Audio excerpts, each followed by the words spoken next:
how to create a graph of a function in MS Excel. So hey guys, in this tutorial I'm going to show you how you can simply and easily create a graph of any particular function. So as here you can see in our Excel sheet, we have the x and the respective values of x listed in this particular column, and here we have a function called y which equals to x square. So here are the values as represented right here. So this column represents the function y. So as you can see, there is a correlation between these two particular attributes, which are x and y. So let me show you how you can plot a graph for this particular function. So in order to do this, first simply select all of the values for x and y, and then you need to click onto the insert tab.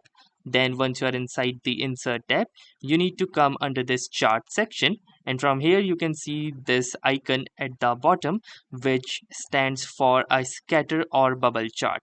So simply click onto this drop down arrow over here, and from here choose this second option that says scatter with smooth lines and markers.